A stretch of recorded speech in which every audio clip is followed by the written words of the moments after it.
Phil, tu as vu Sony et le Summer Game Fest? Yeah, j'ai vu ça. Écoute, je pouvais pas laisser Sony sur ce marché. Après tout, c'est nous qui avons le X dans Xbox. Et donc, tu comprends, je pouvais pas les laisser seuls là-dessus. J'ai donc créé un nouveau concept absolument dingue, le Xbox Game Fest. Un truc de fou, tu vas voir. Et je suis sûr que nos joueurs vont être super contents. Surtout les plus âgés, bien entendu. Yes, c'est génial, mais dis-moi, tu vas faire quoi alors durant ce Game Pass Fest, hein? Tu vas proposer des super jeux? Je crois que t'as pas bien pigé. En fait, ça s'appelle pas Game Fest, ça s'appelle Game Feast. Ok? Et donc on va proposer un quiz. Rien que ça. T'as compris le concept? Monsieur Ryan, vous aviez dit à l'époque que vous n'aimiez pas la cross-gen et pourtant les futurs titres de la PS5 vont sortir en cross-gen. Qu'est-ce que vous en dites? Écoute mon petit, je crois que t'as pas bien compris ce qu'est l'industrie. Je devais tacler Xbox, je l'ai fait. Et pour le reste, bah écoute, le pognon c'est le pognon et la PS4 c'est le pognon. Et sinon si tu crois ce que je raconte, eh ben c'est un peu comme la météo. Des fois c'est bon, des fois pas. Tu couperas ça au montage, hein.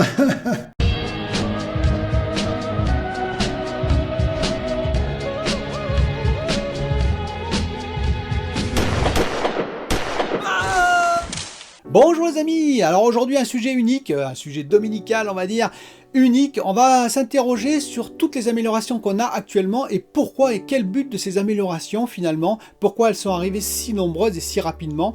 Je vous parle bien entendu du DLSS, alors qui n'est pas arrivé aujourd'hui bien entendu, hein, mais qui est arrivé depuis un moment, mais qui s'accélère en termes d'implantation dans divers systèmes comme le Unreal Engine et comme Unity et ailleurs, mais aussi le FSR, vous en avez entendu parler, de AMD, mais aussi le DirectML de Microsoft, et je ne parle même pas du TSR de chez Epic sur leur Unreal Engine 5. Alors pour débuter, vous avez vu qu'effectivement le FSR, il y a eu une présentation de AMD au Computex, et le FSR va arriver probablement dans la Xbox Series X et la Xbox Series S, ce qui est assez intéressant. Alors c'était prévisible, vous allez me dire, en particulier avec le RDNA 2.0. Oui, mais n'oubliez pas que Microsoft a son propre système, le DirectML, le Direct Machine Learning. Alors c'est très important, hein, le Machine Learning, parce que c'est un système qui va concurrencer le DLSS de Nvidia, plus que le FSR, entre parenthèses, de AMD. Pourquoi? Parce qu'il y a du Machine Learning, on en parlera dans la partie technique un peu plus tard.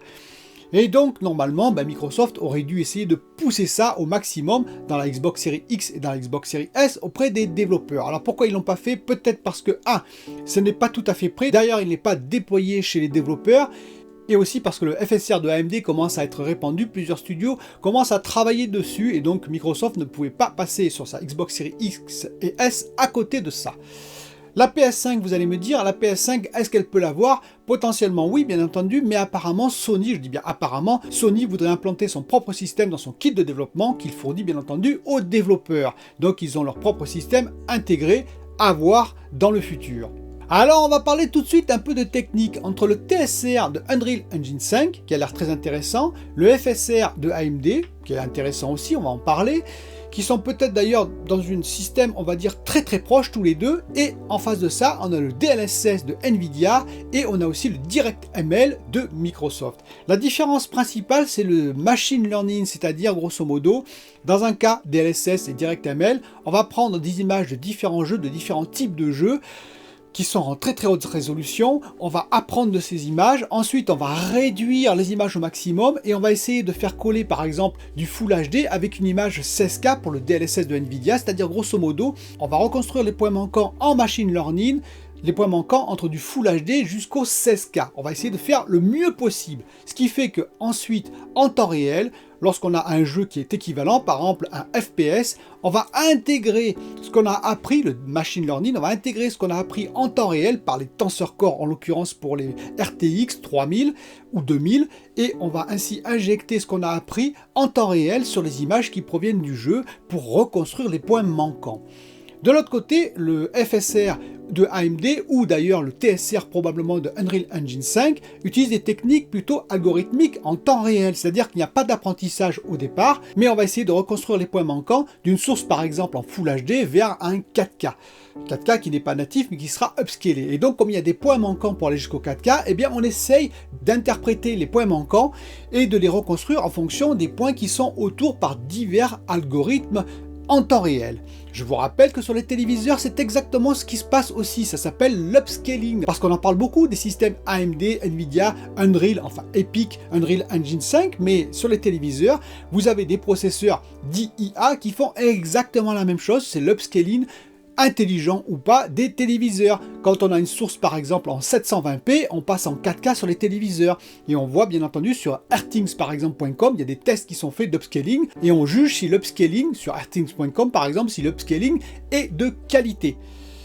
Et tout ça pour dire quoi? Que les deux systèmes sont difficilement comparables. Ils font la même chose à la fin, mais pas de la même manière et pas de la même qualité. D'ailleurs, il y a eu des comparaisons de fait maintenant que le FSR est sorti avec le Computex, on a vu des premières images, il y a eu donc des essais, des récupérations de la vidéo YouTube qui d'ailleurs est compressée, je vous rappelle, même si on est en 4K, eh bien on est compressé par le système algorithmique de YouTube, donc ce n'est pas une qualité parfaite, et malgré ça, ceux qui ont comparé, ceux qui ont fait les comparatifs, ont vu qu'effectivement, on avait des pertes de qualité sur les images fournies par AMD sur tout ce qui est FSR. Ce qui est plutôt logique, je le répète, parce qu'il n'y a pas de machine learning. Le machine learning sera toujours un peu supérieur. C'est d'ailleurs utilisé par exemple aujourd'hui dans l'astronomie, dans le spatial. Il faut savoir que l'amélioration de résolution existe depuis très très longtemps. Ça ne date pas d'aujourd'hui, ça date de dizaines et des dizaines d'années. C'était utilisé par exemple également en astronomie de façon classique. On essayait de recomposer les points manquants, en plus en éliminant et en filtrant le bruit.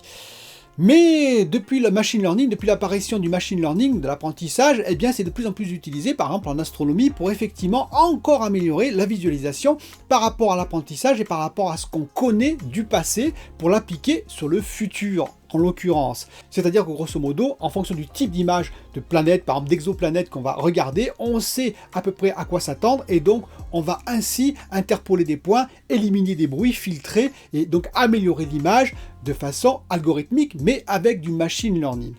Donc oui, il ne faut pas se leurrer, le DLSS sera meilleur que le FSR pour moi, tant qu'il n'y aura pas de machine learning. Est-ce à dire que le FSR est mauvais? Ben non, pas du tout, parce qu'actuellement, entre rien du tout et le FSR sera toujours meilleur, bien entendu. Ainsi, pour la Xbox Series X et surtout pour la Xbox Series S, par exemple, ce sera très très utile d'arriver en 4K à partir d'une source peut-être inférieure qui nous permettra, en l'occurrence, si on baisse un peu la source, d'avoir du ray tracing 4K, pourquoi pas 60 fps sur la Xbox Series X, et du 4K peut-être même sur la Xbox Series S, alors sans doute inférieur bien sûr, sans ray tracing, ou peut-être en 30 fps, mais de passer du Full HD à du 4K sur Xbox Series S. Tout ça, on le verra bien entendu dans le futur. Là où je m'interroge, c'est qu'il y a beaucoup de systèmes parallèles, et on le sait, la norme n'aime pas les systèmes trop nombreux. Il y a des systèmes qui vont tomber forcément. Vous imaginez la difficulté des développeurs à adapter tout ça? Ils doivent adapter le DLSS, ils doivent adapter le FSR, et puis aussi le TSR, et puis aussi, pourquoi pas, le DirectML. Ce n'est pas possible. Il y a des choix qui doivent être faits, et qui seront faits probablement par qui? Par les maisons de développement. Alors bien entendu, en interne, c'est-à-dire dans les propres studios qui appartiennent par exemple à PlayStation, PlayStation va adopter son propre système, c'est évident. Par exemple pour Xbox, ils vont adapter pour l'instant en tout cas le FSR, s'il est dispo sur Xbox Series X et S, et sur PC, puisque tout ça, ça uniformise finalement quelque part le système qui est utilisé, ce qui est quand même assez pratique pour les développeurs.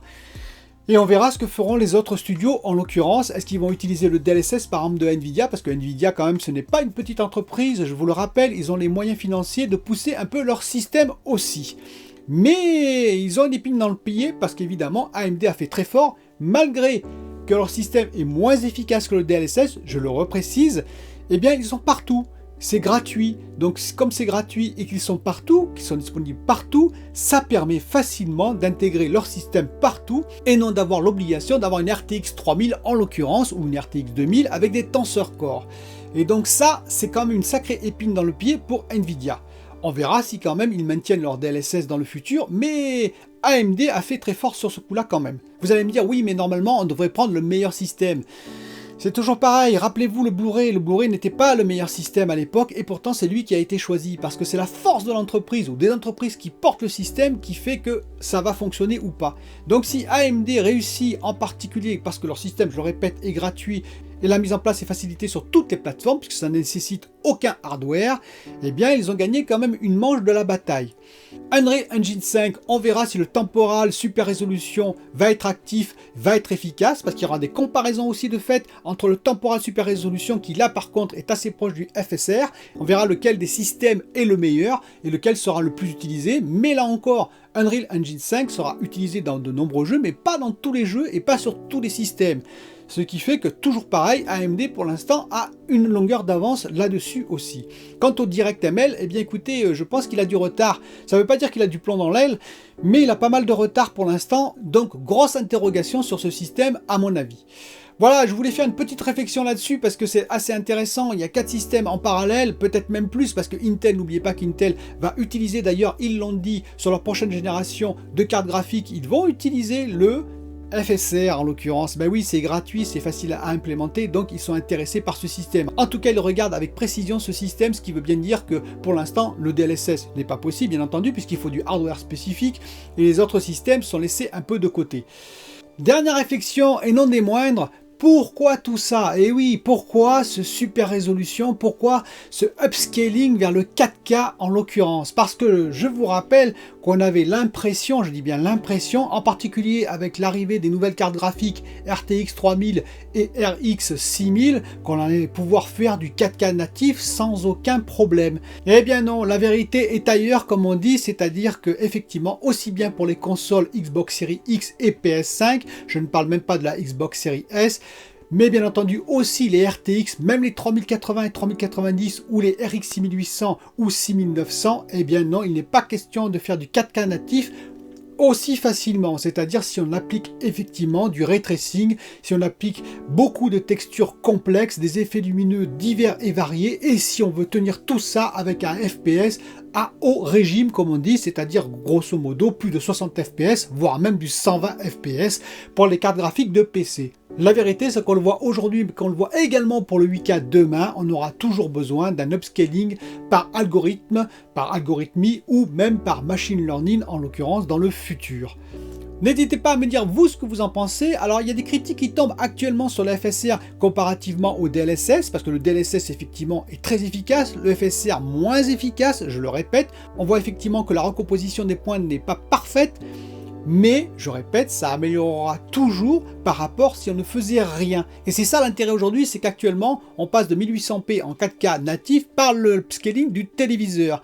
La question est donc de savoir, est-ce que ce sera meilleur le FSR que les upscaling dits intelligents des téléviseurs? Si c'est le cas, eh bien ça apportera quelque chose de significatif et ce sera très intéressant pour nous, en particulier pour les jeux. Je vous dis à bientôt pour une autre vidéo. Salut la bande de nazes!